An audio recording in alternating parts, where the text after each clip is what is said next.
know in the comments. Now, let's dive into today's story.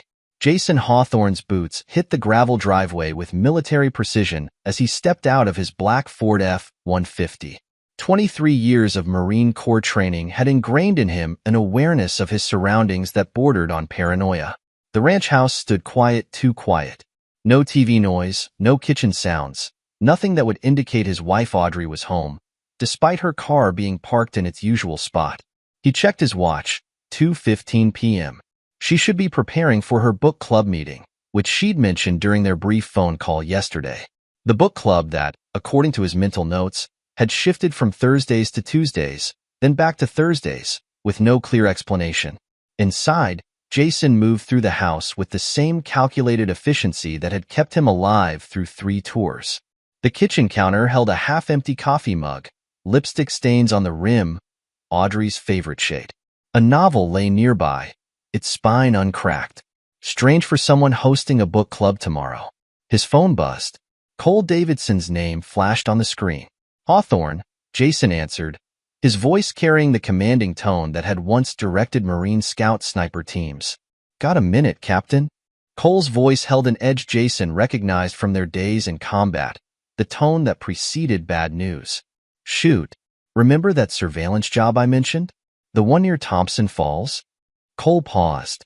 "Just spotted something you should know about. Your wife's Lexus was parked outside a cabin up there. Thought it might be relevant to your concerns." Jason's jaw tightened. Time, 1,100 hours. She wasn't alone. The silence stretched between them, heavy with unspoken implications. "Send me everything," Jason ordered. "Already compiling it." "But there's more." Cole's voice dropped lower. Wade Turner's truck was there too. Wade Turner, Audrey's step-cousin. The man who'd been showing up at their house with increasing frequency over the past few months, always with some flimsy excuse about family matters or seeking business advice. "Keep on it," Jason commanded. Ending the call, he moved to his home office, pulling up the security footage from the past month. Each camera feed told the same story, Wade's visits coinciding perfectly with Jason's business trips. The pattern was obvious now, like tracking enemy movements through terrain features. His son Parker's decreased visits added another piece to the puzzle. The law student, once a frequent presence at the ranch, now barely showed up once a month. When he did, the interactions were strained, filled with quick glances between Parker and Audrey that set off every combat-honed instinct Jason possessed. The front door opened, and Audrey's voice carried through the house. "Jason? You're home early." He minimized the security footage windows.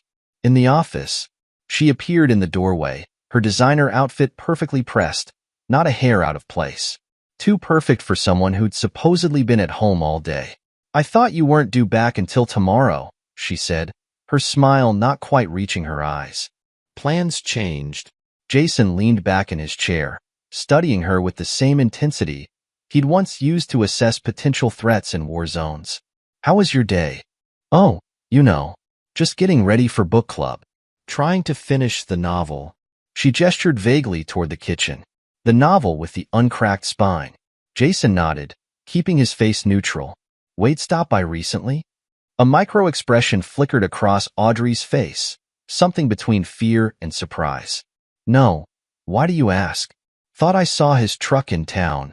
Jason stood, his 6 feet 2 inches frame towering over her. "Interesting guy, Wade. Seems to have a lot of free time on his hands. He's between jobs right now," Audrey replied quickly. "Too quickly. You know how it is in this economy."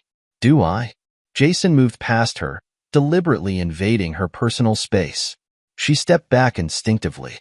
"Guess that explains all his visits while I'm away on business." The color drained from Audrey's face. "I don't know what you're talking about." "No." Jason pulled out his phone, pulling up the security footage. "Because my cameras have an excellent memory." "You've been spying on me?" Anger replaced fear in her voice. "Protecting my assets." Jason's voice carried the cold efficiency of a combat report. "It's what I do for a living, remember? Security consulting?" Audrey's hands trembled slightly as she crossed her arms.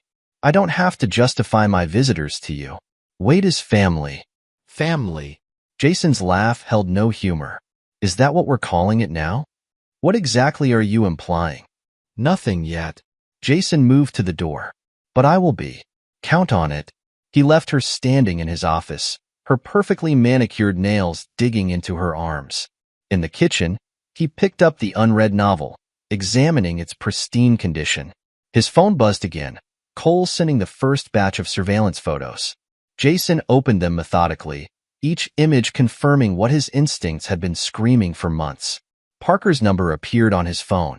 Jason answered, maintaining his rigid control. Dad. Parker's voice carried an unusual tension.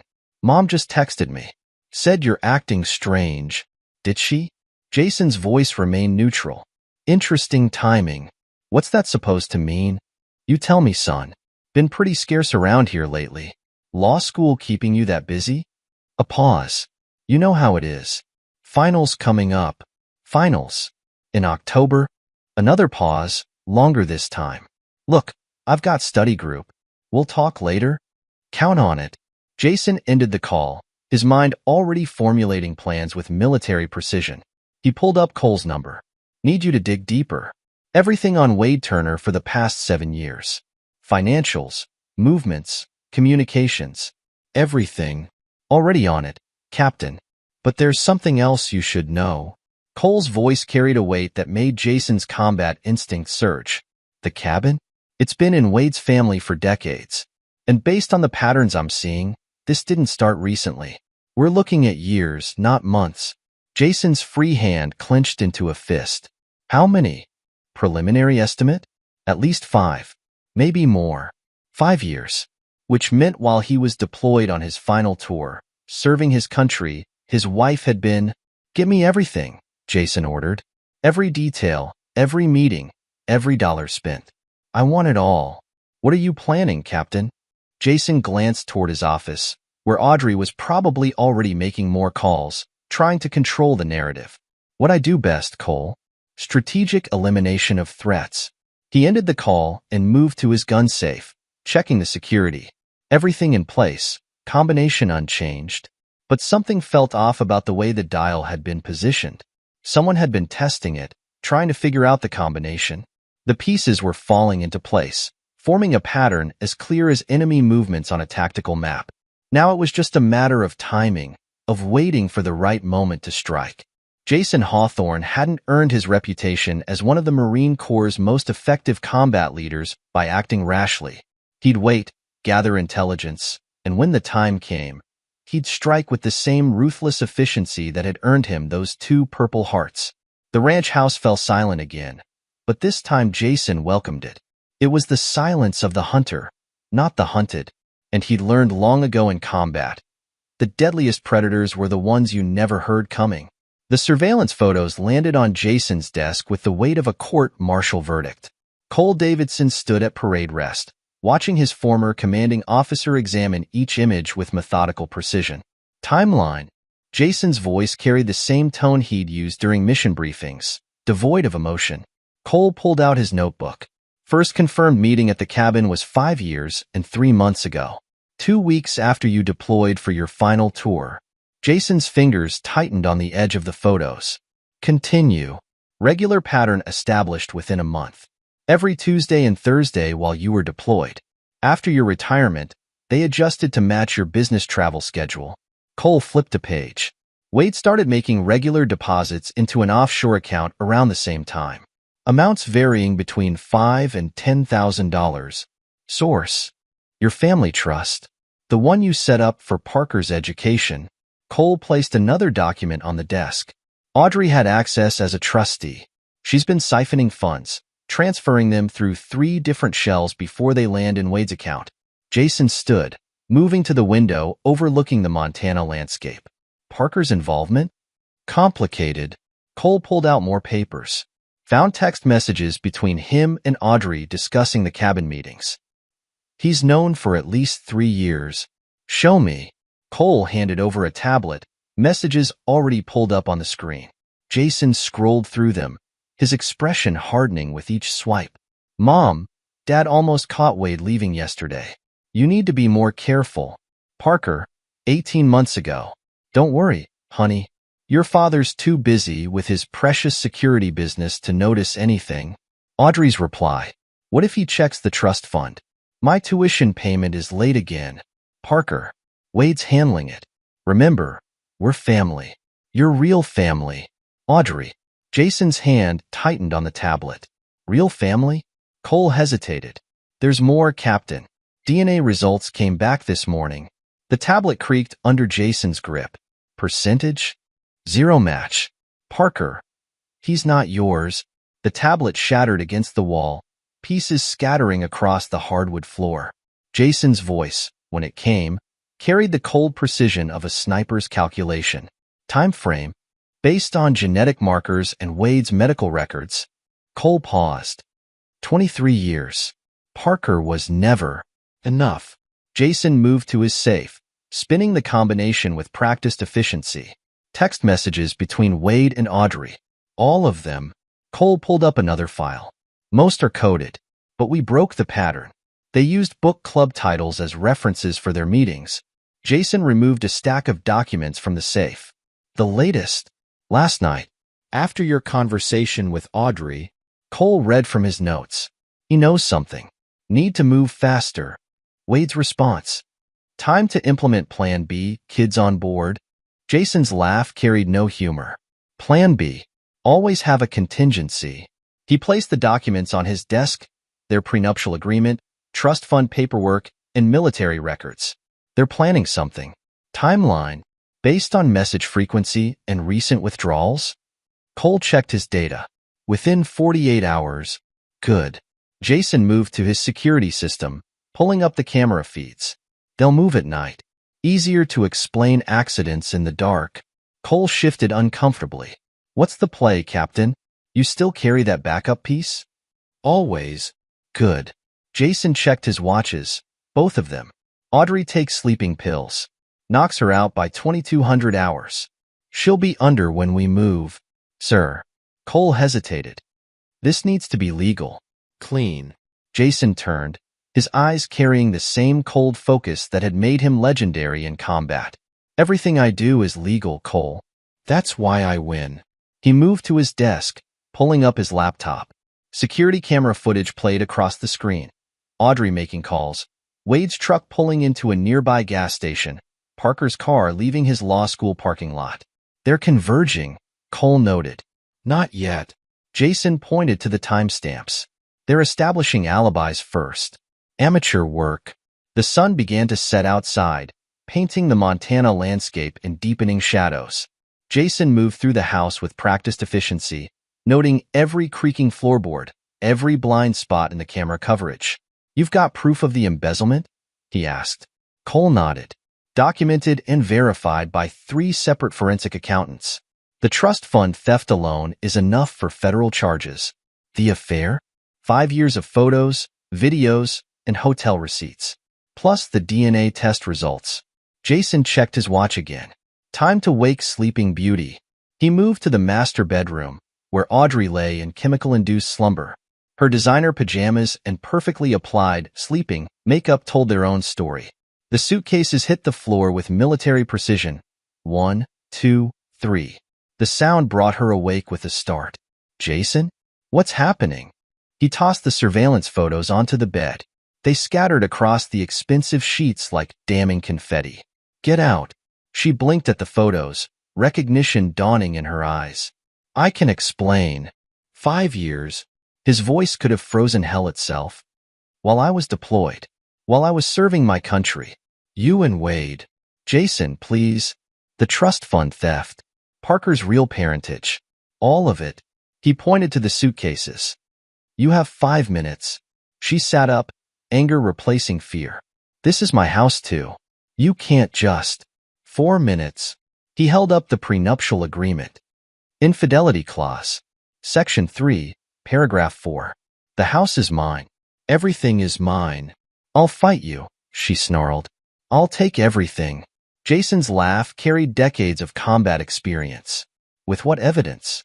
What lawyers? Your boyfriend's been stealing from our son's trust fund. Our son. He paused. No, Wade's son. The color drained from her face. You can't prove. He held up his phone, playing a recording. Her voice, Wade's voice, discussing their long con. Discussing Parker's true parentage. 3 minutes. She moved then, grabbing clothes, essentials, hands shaking as she stuffed them into the suitcases. The offshore accounts are frozen, Jason informed her coldly. The trust fund documentation has already been sent to the FBI. White-collar crimes division is very interested in money laundering these days. You're destroying our son's future, she spat. Wade's son, Jason corrected. And he destroyed his own future when he chose to help you steal from the trust fund. 2 minutes left. She moved faster, desperation driving her movements. Final chance, Jason stated. Confess everything now, return the money, and I'll let the criminal charges slide. Fight me, and I'll bury all of you. She straightened, 23 years of facade crumbling away to reveal the truth beneath. You were never here. Always deployed. Always working. Wade was here. Wade understood. 1 minute. Jason's voice could have cut diamonds. And for the record, I understand perfectly. You're a thief, a liar, and a fraud. And in exactly 30 seconds, you're also homeless. She grabbed the last of her jewelry, fumbling with the clasp of her favorite necklace, his gift from 2 Christmases ago. Leave it, he commanded. Property acquired during marriage stays with the injured party. Section 4, paragraph 7. The necklace fell from her trembling fingers. Time's up. He pointed to the door. Get out. She moved past him, suitcases dragging behind her. At the doorway, she turned, 23 years of marriage distilling into one final moment. They're coming for you, she whispered. And they'll take everything. Jason's smile carried all the warmth of a combat knife. Let them try. The door closed behind her with finality. Jason moved to his security monitors, watching her load the suitcases into her car. Cole's voice came from the doorway. Want me to follow her? No need. Jason pointed to a blinking light on his laptop. Tracker's already active. Let them gather. Let them plan. What's our play, Captain? Jason pulled up his security feeds, checking every camera angle. We let them come, and then we remind them why Marine Scout snipers are the deadliest hunters on Earth. Cole nodded, understanding the cold logic behind his former commander's strategy. They'll try tonight? Of course. Jason moved to his gun safe, checking the lock again. They're predictable. Amateurs playing at professional games. The Montana night deepened outside, but Jason Hawthorne remained alert, ready. He hadn't survived 3 tours and earned 2 Purple Hearts by underestimating his enemies. The pounding on the front door resonated through the ranch house like mortar fire. Jason checked his security feed. Parker stood outside, his expensive suit wrinkled, his law school composure shattered. Coming, son, Jason called out, his voice carrying the same calm he'd used during firefights. The moment the door opened, Parker exploded into the house. His face contorted with rage, fists clenched at his sides. The stench of whiskey clung to his designer clothes. You heartless monster! Spittle flew from Parker's mouth. How dare you throw her out? This is her house too. Jason remained motionless, evaluating threats just as he'd done countless times in combat. Is that what she told you? Or did Wade help craft that particular lie? Parker's face paled. I don't know what you're talking about. No. Jason pulled out his phone, thumbing through messages. Let's see. Mom, Dad almost caught Wade leaving yesterday. That's from you, 18 months ago. Or how about this one? Wade's handling the trust fund. Ring any bells? You had no right to read my private messages. Private? Jason's laugh carried no warmth. Like the private offshore accounts? The ones you helped them set up to launder money from your own trust fund? Parker took a step forward, alcohol fueling his courage. That money was for my education. Your education. Jason's voice dropped to a dangerous whisper. Tell me, does the Montana Bar Association know you've been participating in wire fraud? Money laundering? Conspiracy? You wouldn't dare. Try me. Jason moved closer, decades of combat training evident in every step. But that's not what really bothers you, is it? What keeps you up at night is knowing that any DNA test will prove Wade Turner is your biological father. The color drained from Parker's face. You're lying. Marines don't lie, son. We leave that to civilians who sleep with their step-cousins and fraudsters who help cover it up. The sound of tires on gravel caught Jason's attention. The security feed showed Wade's truck pulling up, Audrey in the passenger seat. Right on schedule. Jason's voice remained steady. Your backup's arrived. Parker moved toward the door. This isn't over. No, Jason agreed. But it will be soon. Wade burst through the door, Audrey close behind. His hand shook as he pulled out a pistol, holding it like someone who'd learned gun handling from action movies. Time to die, old man, Wade sneered, his grip on the weapon embarrassingly amateur. Wade's pistol trembled in his inexperienced grip, the threat hanging in the air between them. Jason's combat-trained mind processed every detail in microseconds. The safety catch still engaged. Wade's improper grip. Parker's position by the door. Audrey's stance suggesting she might lunge for a weapon.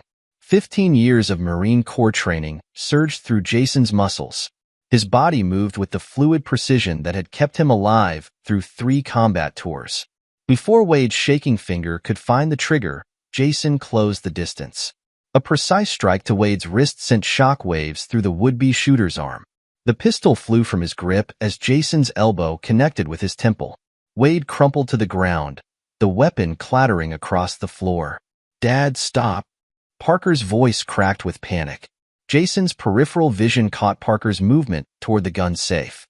The combination lock spun under Parker's fingers, the same combination he'd watched Audrey input months ago when she thought no one was watching. Wrong move, son, Jason warned, maintaining his position between Wade's unconscious form and the others. The K-bar knife emerged from the safe, Parker's hand trembling around its grip. 7 inches of tactical steel that had served Jason through 2 tours. Now his own son. No, Wade's son. Held it with amateur desperation. Put it down, Jason commanded, his voice carrying the authority that had once directed Marine combat units. You don't want this fight. The living room's layout played to his tactical advantage.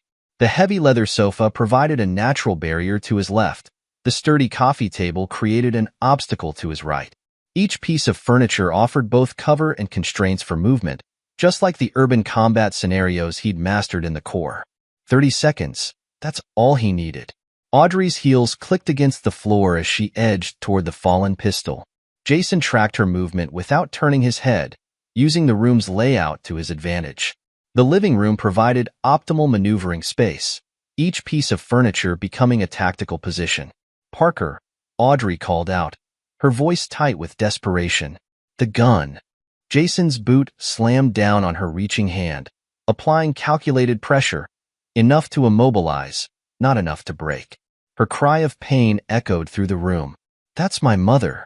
Parker lunged forward, the K-bar slashing in a wild arc. Jason stepped inside Parker's reach, deflecting the blade with a forearm strike that numbed the younger man's fingers. The knife joined the pistol on the floor. A precise sweep took Parker's legs from under him. 3 threats neutralized, Jason announced, his voice cold and professional. 3 assailants subdued. All on camera. He gestured to the security system's recording lights. Would you like to explain to the responding officers why you brought a firearm and a combat knife to a family discussion? Wade groaned from his position on the floor, blood trickling from his temple. Audrey remained pinned under Jason's boot, her designer outfit collecting dust. Parker lay wheezing, the wind knocked out of him by the fall. You're insane, Audrey spat. You'll never get away with this. Jason's laugh carried no warmth. Get away with what? Defending myself against armed intruders? Montana has very clear castle doctrine laws.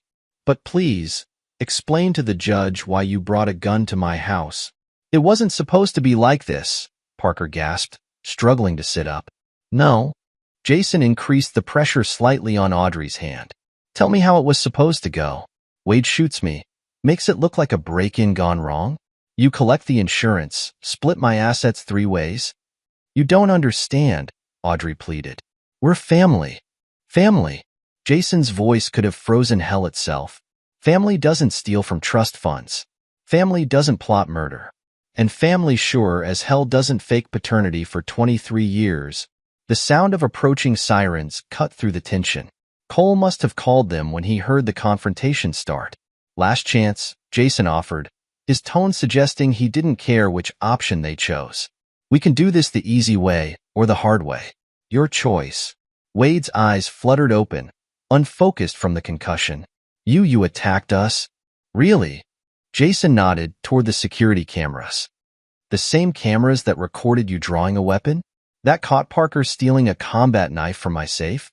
That filmed your entire murder attempt in high definition? They'll never believe you, Audrey snarled. They'll believe the evidence. Jason's voice remained steady. Every second recorded. Every theft documented. Every conspiracy caught on tape. But please, keep talking. The microphones are excellent. Red and blue lights painted the room in alternating colors. Car doors slammed outside. On your feet, Jason commanded, releasing Audrey's hand. Hands where I can see them. All of you. Parker helped Wade stand, both men unsteady. Audrey clutched her bruised hand to her chest. Mascara streaked across her face. This isn't over, she whispered. Actually, it is. Jason retrieved the fallen weapons with practiced efficiency. And your next conversation will be with the police. I'm sure they'll be very interested in why a law student, his mother, and her lover tried to murder a retired Marine officer in his own home. The front door opened, admitting two uniformed officers with weapons drawn. Cole followed them in, his private investigator's badge visible. Captain Hawthorne, one officer called out. We received reports of an armed confrontation. 3 intruders, Jason reported, his voice crisp and professional. 1 firearm, 1 combat knife. All subdued. No serious injuries. Full security footage available. The officers moved to secure Wade, Parker, and Audrey, reading them their rights with practiced efficiency. You'll never prove anything, Wade muttered as handcuffs clicked around his wrists. Jason's smile carried all the warmth of a combat knife. Actually, I already have. Every theft, every conspiracy, every lie. All documented. But please, keep talking. The booking officers love a good story. Cole approached as the 3 were led away, their protests fading into the Montana night. Clean takedown, Captain, he observed. Just like old times. No, Jason corrected, watching his former family being placed in separate patrol cars. In combat, you know who your enemies are. This was something else entirely. The house fell silent again, broken only by the sound of police radios and departing vehicles. Jason moved to his security system, methodically downloading backup copies of the night's footage. Scene 1 ends here to avoid mixing with Scene 2's legal proceedings. 2 weeks after the attempted assault, Jason stood before the county courthouse. The recent security system upgrade, installed after he'd noticed signs of tampering with his gun safe, had proved prescient. Every moment of their attack captured in crystal-clear detail by the newly mounted cameras. Inside, the divorce proceedings had turned into a 3-ring circus of criminal charges and counter-accusations. The 2-month-old security footage formed the centerpiece of both the criminal case and the divorce filing. They're trying to claim self-defense, Cole reported, falling into step beside Jason as they climbed the courthouse steps. Saying you lured them there to attack them. Let them.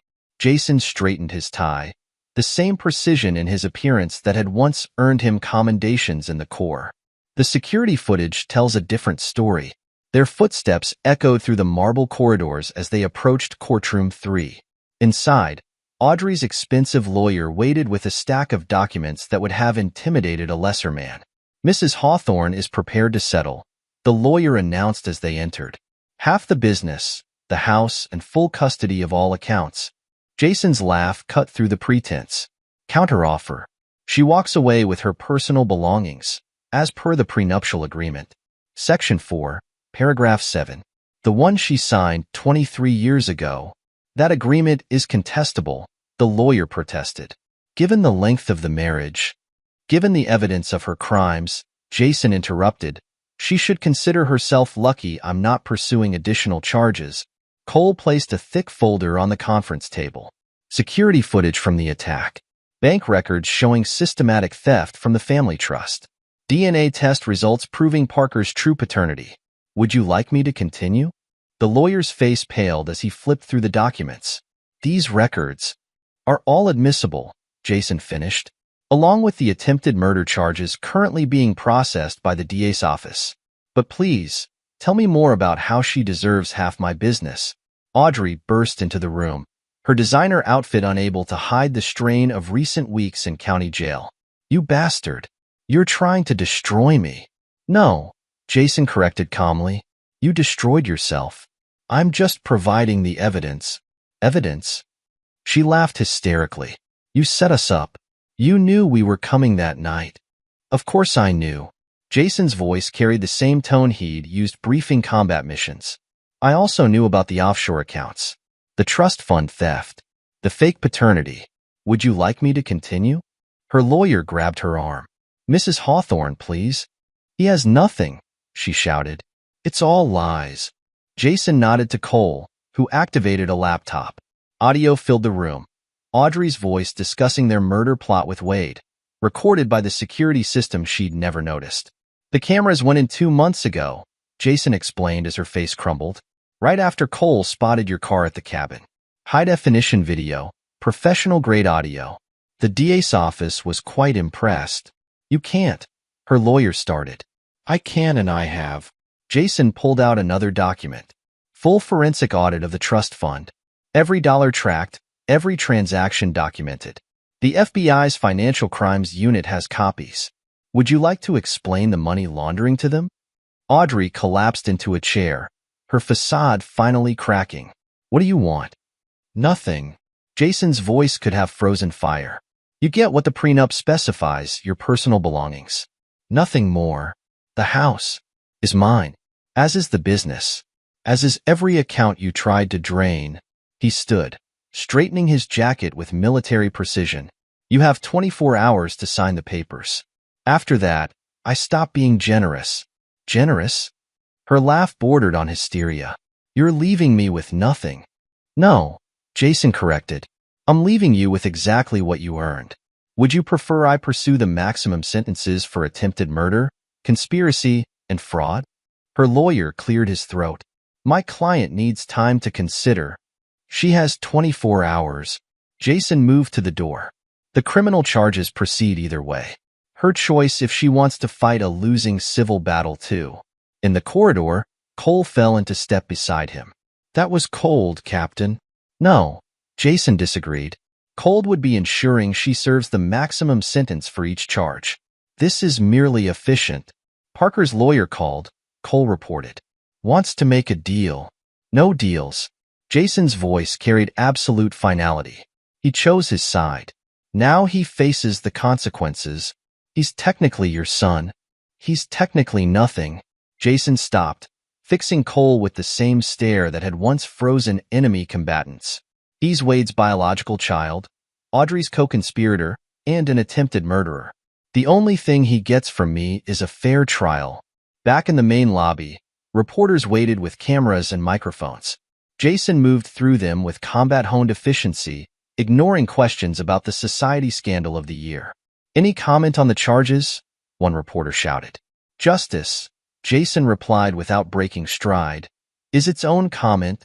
The Montana sun beat down as they emerged from the courthouse. Another day of legal battles awaited tomorrow, but Jason Hawthorne had never lost a war. He didn't intend to start now. The trial stretched across 18 months, each proceeding revealing new layers of deception. Jason sat through every hearing, his military bearing unchanging as the evidence mounted. Wade cracked first. His prior convictions combined with the new charges left him facing decades behind bars. The plea deal offered 20 years, far less than he deserved, but enough to ensure he'd never threaten Jason again. 20 years with possibility of parole, the DA explained during a private meeting. In exchange for testimony against the others, against Parker and Audrey, Jason corrected coldly. Let's use their names. He's willing to detail everything. The affair, the theft, the murder plot. The 20 years stands, Jason stated, his voice carrying finality. Add a restraining order that extends beyond his release date. No contact, no proxies, no exceptions. Captain Hawthorne, we believe this is a fair. It's not about fair, Jason interrupted. It's about ensuring he understands the consequences. 20 years, plus the restraining order, or I testify about every detail of their attack. Every motion, every threat, every moment caught on camera. Let the jury decide his fate. Wade took the deal, 20 years with no possibility of early parole. Audrey's trial lasted 3 weeks. Her expensive legal team tried every angle: emotional manipulation, claims of abuse, allegations of entrapment. Jason's testimony destroyed each defense with military precision. Please state your name for the record, the prosecutor began. Captain Jason Hawthorne, United States Marine Corps, retired, and your relationship to the defendant? Former spouse. His voice carried no emotion. Current victim of her attempted murder conspiracy. The evidence mounted day by day. Security footage showing the attack. Bank records revealing the theft. DNA tests proving decades of lies. The defense claims you set up this confrontation, the prosecutor noted. That you deliberately provoked an attack. How do you respond? I installed security cameras in my home after detecting unauthorized attempts to access my gun safe. Jason's testimony remained precise, factual. The footage shows them entering my property armed, with clear intent to commit bodily harm. Their actions and words, recorded in high definition, demonstrate premeditation. Audrey's sobs from the defendant's table drew no reaction from him. The jury took 6 hours to find her guilty on all counts. 10 years felt insufficient, but Jason would take the victory. Parker's case proved more complex. The youngest conspirator, the law student who'd thrown away his future for a false father's schemes. His initial bravado crumbled under the weight of evidence. 5 years, his lawyer offered during plea negotiations. He'll testify against both of them. Both of whom? Jason asked coldly. His mother and his real father? The ones he helped try to murder me? He was manipulated. He was an adult who made his choices. Jason stood, towering over the defense table. He stole my knife, helped plan my murder, and participated in years of fraud. The evidence is conclusive. He's your son. No. Jason's voice could have cut steel. The DNA proves otherwise. The only thing he is to me is a defendant in a criminal case. Parker took the 5-year deal. His law career ended before it began, his name forever marked by his crimes. The final hearing brought them all together one last time. 3 defendants, 3 sentences, 3 futures destroyed by their own actions. Do any of the defendants wish to make a statement before sentencing? The judge asked. Wade stared at the floor, already broken by the system he'd tried to manipulate. Audrey's tears had run dry weeks ago, leaving only bitter hatred in her eyes. Parker stood, his expensive suit replaced by prison orange. Dad, he started. The defendant will address the victim properly, the judge interrupted. Captain Hawthorne, Parker corrected, his voice small. I'm sorry. Save it. Jason's voice carried across the courtroom. You made your choice. Now live with it. The judge's gavel fell like a guillotine blade. Case closed. Justice served. Family destroyed. Outside the courthouse, reporters pressed for comments. Jason moved through them with practiced precision. Any final words about the sentencing? A reporter shouted. Jason turned to face the cameras. They planned murder, committed fraud, and betrayed trust. The evidence proved their guilt. Justice delivered its verdict. He descended the courthouse steps, each footfall measured and deliberate. Behind him, 3 conspirators headed to prison cells they'd earned through their own choices. The betrayal that had shattered his family was now a matter of public record, sealed in court documents and prison sentences. Cole matched his stride. Hell of a fight, Captain. No, Jason corrected firmly. In combat, you face your enemy head-on. They chose assassination and theft. Now they faced the consequences. 6 months into the prison sentences, Maria Ramirez's heels clicked against the polished granite of the DA's office as she approached Jason's position in the waiting area. Her press suit and badge marked her as one of the department's rising prosecutors, a far cry from the law student who'd once dated Parker. Captain Hawthorne. She extended her hand, grip firm and professional. Thank you for coming in. Jason assessed her with the same tactical precision he applied to everything. Ms. Ramirez, Cole mentioned you had information. Several files worth. She led him to a conference room, where documents spread across the table in precise arrangements. I broke up with Parker 3 months before the incident.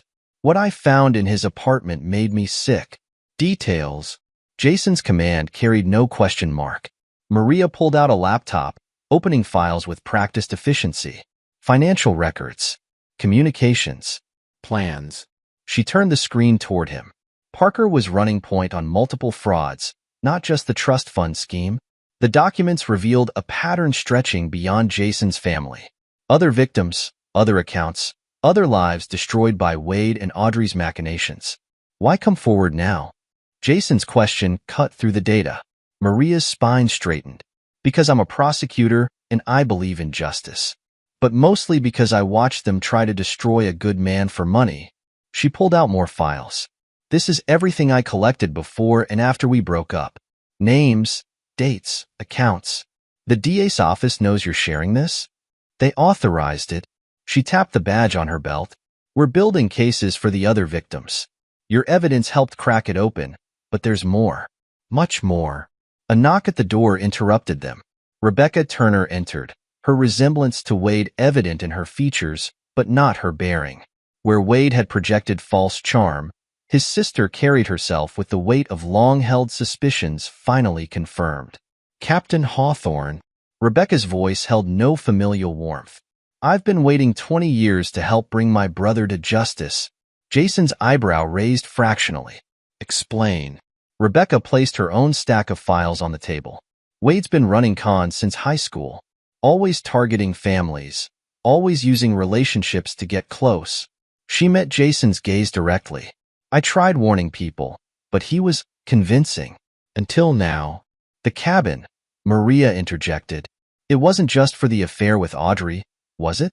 No. Rebecca's laugh carried bitter knowledge. It was his base of operations. Every mistress, every mark, every scheme ran through there. I've documented 17 victims across 4 states. Jason absorbed the information with tactical precision. Evidence. Bank statements going back 15 years. Rebecca pulled out more papers. Property records under aliases. Correspondence with other accomplices. She paused. Audrey wasn't his first partner in these schemes. Just his most ambitious.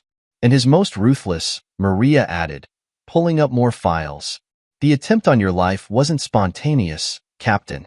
They'd planned similar accidents for other marks who got too close. Jason processed this with the same calculation he'd once used evaluating combat intelligence. Cole's investigating the other cases? Already on it. Maria nodded toward her laptop. 3 other victims have come forward since your case broke. 2 involve suspicious deaths of wealthy spouses. The DA's office wants to tie it all together, Rebecca explained.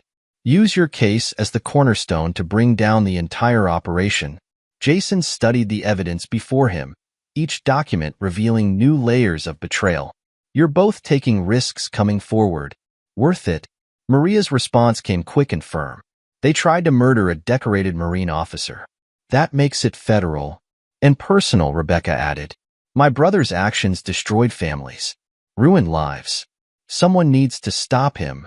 Jason stood, decision made. Send everything to Cole. Every document, every statement, every scrap of evidence. He moved to the door, then paused. Why trust me? Maria's answer came with prosecutorial precision. Because you fought back. You survived. And now you can help us save others. Rebecca's response carried the weight of family shame. Because you did what I couldn't. You exposed Wade for what he really is. Jason nodded once, accepting their allegiance with the same efficiency he'd once commanded Marine units. Cole will contact you both. We do this by the book. Every detail documented, every claim verified. That's why we came to you, Maria confirmed. Your evidence broke their defense. Your testimony shattered their lies. Now we need your help to ensure it never happens again. Jason left them with the files, his tactical mind already processing the implications. More victims meant more evidence. More evidence meant stronger cases. And stronger cases meant justice would expand beyond his personal vendetta into something larger. Cole waited in the lobby, his investigator's instincts reading Jason's expression. Good meeting. Productive. Jason's voice carried the same tone he'd used planning combat operations. "We're going to need a bigger investigation board.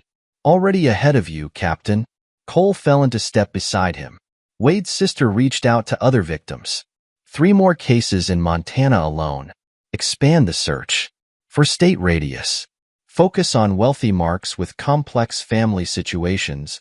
Looking for patterns? Looking for justice.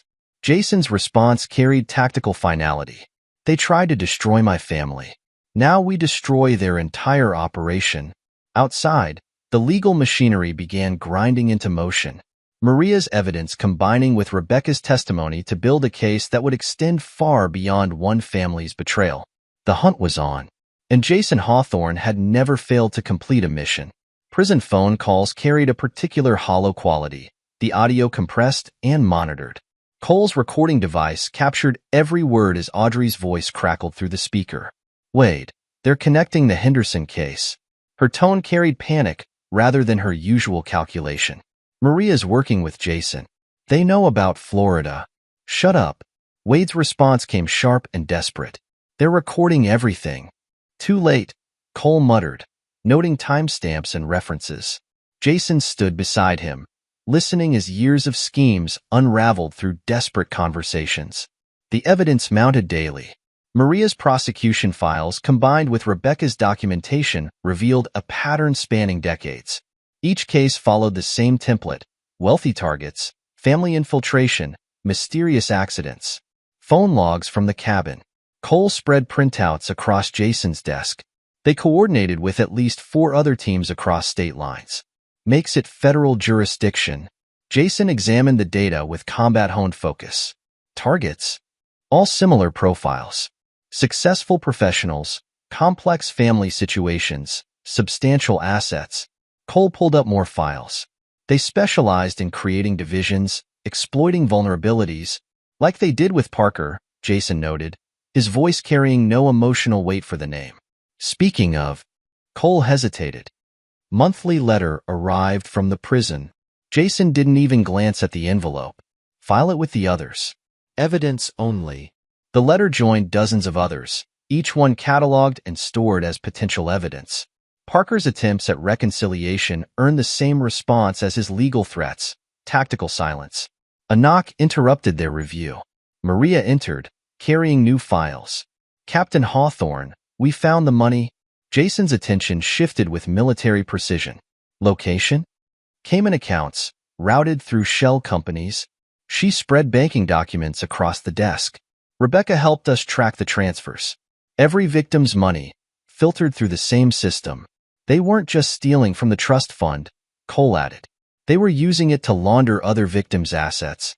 Standard operating procedure, Maria explained. Wade would seduce the wife, create family conflict, then engineer an accident or legal crisis. While the family fought, they'd drain accounts through multiple shells. Jason processed this with tactical efficiency. Total amounts? 17 victims confirmed so far. Combined losses over 12 million. Maria pulled out more papers. The DA's office is coordinating with federal prosecutors. They want your testimony for the larger case. They'll have it. Jason's response carried absolute certainty. Every detail, every document, every connection. There's more. Cole activated his laptop. Prison recordings from last week. Wade's getting desperate. Audrey's voice filled the room again, stripped of its former sophistication by prison phones and panic. They're tracking everything, Wade. The Henderson accident, the Collins divorce, even Tampa. I told you to shut up. Wade's desperation cracked through the audio. They can't prove anything without bodies. Bodies? Maria's prosecutor instinct sharpened. What bodies? Jason's tactical mind connected patterns. The accidents that weren't accidents. Cole nodded grimly. 3 cases so far. Wealthy spouses who got too suspicious. Car crashes, home invasions, apparent suicides. All with substantial insurance policies, Maria added. Paid out to spouses who disappeared within months of collecting. Using my family's trust fund to launder the payments, Jason concluded, his voice carrying deadly precision. My security business as cover for legitimacy, the perfect framework. Maria's legal training emphasized each point. Your military record and business success made you an ideal target. They never expected you to fight back. Their mistake. Jason stood, decision made. Cole, get me every recording, every document, every piece of evidence linking them to the other cases. Maria, coordinate with federal prosecutors. We shut down their entire operation. What about Parker's letters? Cole gestured to the filed correspondence. Evidence. Jason's response carried no hesitation. Every plea for reconciliation, every attempt at manipulation. It all builds the case. Maria's phone buzzed. Her expression shifted as she read the message. Wade just tried to make a deal. He's offering to testify about 3 murders in exchange for witness protection. Denied. Jason's command cut through the room. He faces every charge, every consequence. No deals. The DA's office agrees. Maria confirmed. His sister's testimony is stronger anyway.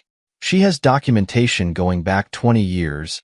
Another prison recording activated on Cole's laptop. Parker's voice this time, desperate and cracking. Dad, please. I didn't know about the murders. You have to believe me. Jason switched off the audio with the same efficiency he'd once used clearing weapons. Add it to the evidence file. His knowledge of other crimes proves premeditation in our case. Captain, Maria began cautiously. His testimony could help with the federal charges. No. Jason's response carried combat finality. He chose his side. Now he provides evidence, not testimony. The investigation expanded daily.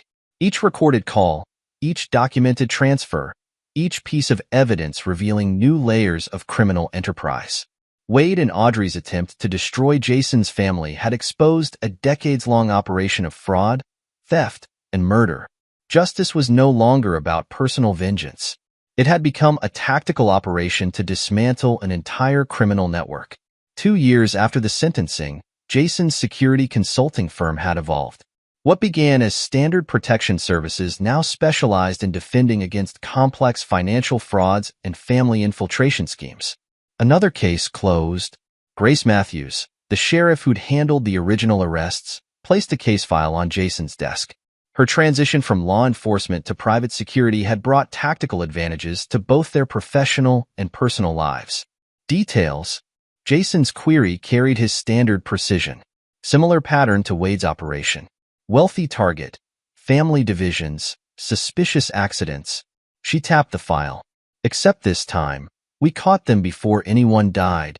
The success earned a slight nod. Jason's standards remained as exacting as they'd been in the Marines. Maria's office handling prosecution? Already filed charges. Grace settled into the chair across from him, her investigator's instincts reading his focus. Thinking about the parole hearing? Tactical consideration only. Jason's response revealed nothing. Audrey's testimony could strengthen cases against Wade's other accomplices, but she lies. Every word, every tear, every promise designed to manipulate. He activated his computer, bringing up case files. The evidence speaks. She doesn't. Grace understood. She'd watched him build this new life with the same tactical precision he'd used dismantling the old one. No compromise, no weakness, no forgiveness for betrayal. Parker's monthly letter arrived. She noted, testing his response. Standard filing protocol. Jason didn't even glance at the envelope. Evidence only. The letters came regularly now, each one documenting Parker's supposed rehabilitation, therapy insights, prison programs, promises of change, all cataloged and filed without response. Rebecca found another victim. Grace reported, changing topics. Similar timeline to your case. Wealthy family, suspicious death, missing assets. Maria's been notified? Already building the case. Federal prosecutors want to add it to the larger indictment. Jason processed this with tactical efficiency. The operation that had nearly destroyed his family had led to something larger, a specialized security service protecting others from similar schemes. His phone buzzed. Cole's message appeared on the screen. Wade's dead. Prison fight. Details incoming. Grace read his expression. Problem. Tactical update only. Jason's voice carried no emotion. Wade's elimination removes one variable from ongoing cases and creates others, she noted. His death means no more testimony. We have the evidence. Jason's response came with military finality. Rebecca's documentation, Maria's prosecution files, prison recordings. His death changes nothing. A knock interrupted them. Maria entered, her prosecutors bearing now seasoned by 2 years of successful convictions. Captain Hawthorne. She placed a new file on his desk. Audrey's parole hearing is scheduled. Given recent developments, no changes. Jason's command carried absolute certainty. The evidence speaks for itself. Her actions, her choices, her consequences. The DA's office agrees. Maria sat, arranging documents with practiced efficiency. We're using the hearing to introduce evidence about other victims. Her testimony about Wade can't hurt us now. Grace's investigator instincts caught the implications. She'll try to minimize her role. Claim coercion. Let her try. Jason's tactical assessment remained cold. The recordings prove otherwise. Every plan, every scheme, every murder plot documented in her own voice. Parker's trying to contact her, Maria added. Prison authorities intercepted 3 messages last week. Add them to the evidence file. Jason's response carried no hesitation. Their continued coordination proves the original conspiracy assessments correct. The office had evolved like his operation. Expanded, reinforced, dedicated to preventing others from facing similar betrayals. Veterans groups used the ranch for healing retreats, finding peace in the same spaces where his family had imploded. Grace monitored his response, reading tactical shifts others might miss. Their relationship had grown from professional respect to something deeper, built on shared understanding of justice and consequences. Next moves? She asked, knowing his tactical mind never rested. Expand operations. Jason's planning carried military precision. More training for other security firms. Better detection protocols. Stronger preventive measures. Using pain as purpose, Maria noted. Using evidence as armor, Jason corrected. Every case strengthens our defensive positions. Every conviction proves our tactical models. His computer chimed. Cole's preliminary report on Wade's death appeared. Standard prison fight, nothing suspicious. Another piece of evidence for the files. The ranch house stood renovated, cleared of past deceptions. His old unit's motto hung above the fireplace. No mercy for the merciless, no quarter for the quarterless. But now it represented more than personal vengeance. It had become an operational mandate, a tactical commitment to protect others from the predators he'd learned to identify. His personal war had evolved into a larger mission, turning betrayal's lessons into defensive protocols. Grace read the shift in his bearing. Still at war, Captain? No. Jason's response carried certainty rather than emotion. Still on mission. The enemy's tactics are identified, their patterns documented. Now we prevent casualties. The evidence files stood ready. The security protocols evolved. The defensive systems strengthened. Jason Hawthorne had transformed personal disaster into tactical advantage, using betrayal's lessons to protect others from similar attacks. The war might be over, but the mission continued. And Marines never abandoned a mission. Epilogue. 5 years later. The federal prosecutor's office buzzed with activity as Maria Ramirez reviewed the latest case files. Her reputation had grown since bringing down Wade and Audrey's criminal enterprise, leading to her appointment as lead prosecutor for financial crimes. A photo on her desk showed her team receiving commendations for dismantling 3 similar fraud rings across the country. Her intercom buzzed. Ms. Ramirez, Captain Hawthorne is here. Send him in. Maria organized the files with practiced efficiency. Jason entered, his bearing unchanged by the years. At 50, he carried the same lethal grace that had served him in the Marines. His security consulting firm had expanded to 6 states, specializing in protecting wealthy families from infiltration schemes. The Henderson case files, he stated, placing a thick folder on her desk.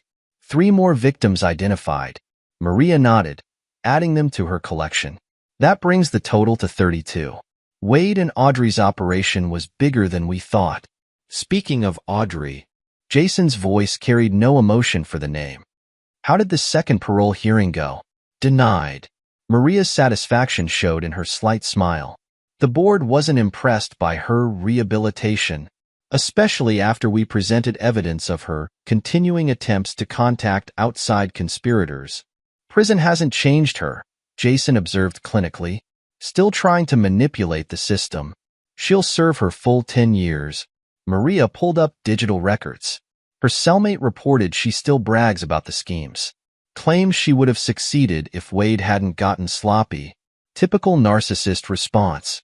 Grace Matthews entered the office, her transition from sheriff to head of Jason's corporate security division evident in her tailored suit. Unable to accept responsibility, even now, Jason acknowledged his wife's arrival with a slight nod. Their marriage 2 years ago had merged professional precision with personal understanding. Grace's law enforcement experience complemented his military background, creating a formidable partnership. Wade's sister called, Grace reported. Rebecca's victim support group is expanding. 3 new chapters across the country. Good. Jason's approval was measured. Her testimony helped convict 12 of Wade's former associates and prevented 6 similar operations from taking root, Maria added. The preventive protocols you developed are becoming industry standard. The computer chimed with a new email. Maria's expression tightened as she read it. Parker's up for early release. Good behavior. Rehabilitation programs completed. Standard response? Jason's question carried no paternal concern. Already processed. The legally binding renunciation stands. He has no claim to any assets, present or future. Grace checked her tablet. His monthly letters stopped 3 months ago. Last one mentioned plans to move to Oregon after release. Forward his new address to legal. Jason's command was precise. Maintain the restraining order radius. Already done. Grace pulled up more files. The Veterans Rehabilitation Program at the ranch is showing excellent results. Last month's group included 3 former Special Forces operators. Cole's doing good work with them, Maria noted. His PI skills helped them transition to civilian security roles. Jason moved to the window, his tactical mind processing updates. Status on the trust fund recipients? For more scholarships awarded, Grace reported. All children of fallen Marines. 2 pursuing law enforcement, 1 medical school, 1 engineering. The transformation of his family's betrayal into a force for positive change carried its own justice. The money Wade and Audrey had tried to steal now funded futures for deserving candidates. The ranch expansion is complete, Grace continued. New training facility can handle 40 veterans per session. The healing programs are gaining national recognition. Maria's phone buzzed with a text. Update from the prison. Wade's old cellmate finally talked. 3 more murders confirmed. Cases reopening in Florida. Evidence. Jason's focus sharpened. Solid. Matches the pattern Rebecca documented. They're exhuming bodies next week. Audrey's involvement? Circumstantial but convincing. She handled the insurance paperwork for 2 victims. Jason processed this with military efficiency. Add it to her next parole hearing file. Ensure the board understands the pattern. Grace checked her watch. The new security training class starts in an hour. 20 corporate clients waiting to learn the infiltration prevention protocols. Corporate revenue? Up 40% this quarter. The FBI is considering adopting our screening methods as standard procedure. Jason nodded, satisfied with the tactical progress. His personal tragedy had evolved into a comprehensive defense system, protecting others from similar predators. Parker sent one final letter, Maria mentioned. Arrived this morning. Standard filing protocol. Jason and Grace responded simultaneously.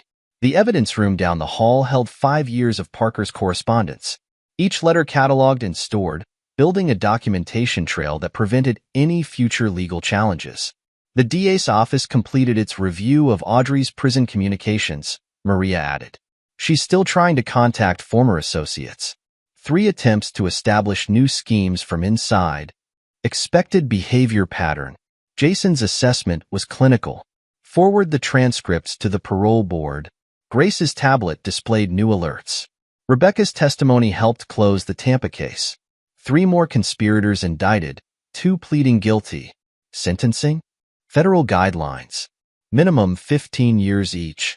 Jason approved with military precision.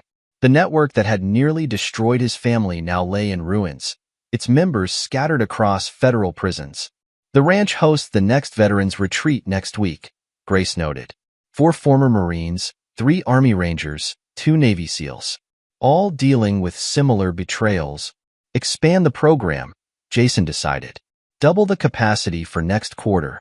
Maria began gathering her files. One last thing. Audrey's former cellmate reached out.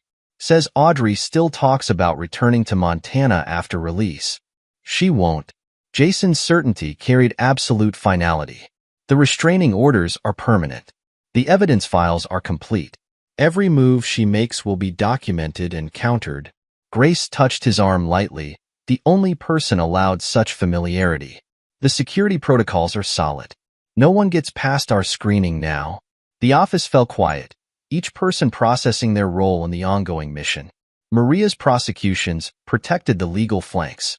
Grace's security systems maintained tactical superiority. Jason's leadership ensured their combined efforts remained focused and lethal. 5 years, Maria mused. Since it all began. No. Jason corrected her. 5 years since it ended. What began was something else entirely. He was right. From the ashes of betrayal had risen a new purpose. The ranch that had witnessed his family's implosion now healed broken warriors. The business that Audrey had tried to steal now protected others from similar predators. The trust fund Wade had attempted to drain now secured futures for deserving students. Justice hadn't stopped with prison sentences and restraining orders. It had evolved into a comprehensive response to evil's existence. Every case they prevented, every victim they protected, every predator they exposed added to the victory. Grace gathered her notes. The corporate training starts soon. 20 more clients waiting to learn how to spot the infiltrators. Better them learning from us, Maria noted, than from experience. Jason moved to the door with military precision. Maintain the protocols. Monitor the targets. Document everything. His family's destruction had taught valuable lessons. Trust, but verify. Document everything. Prepare for betrayal. Most importantly, turn personal pain into tactical advantage.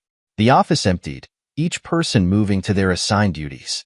Maria to her prosecutions, Grace to her security systems, Jason to his training programs. The mission continued, evolving and expanding. Wade died in prison, his schemes exposed, his victims vindicated. Audrey served her sentence, her manipulation skills useless against documented evidence. Parker faced his choices, his false paternity exposed, his future limited by his own actions. But their intended victim had transformed tragedy into triumph. Jason Hawthorne's name now represented protection rather than target, strength rather than vulnerability. His marriage to Grace provided partnership without weakness, support without dependency. The ranch hosted broken warriors, teaching them to rebuild their lives. The business protected potential victims, teaching them to recognize predators. The trust fund supported deserving students, turning greed's weapon into hope's foundation.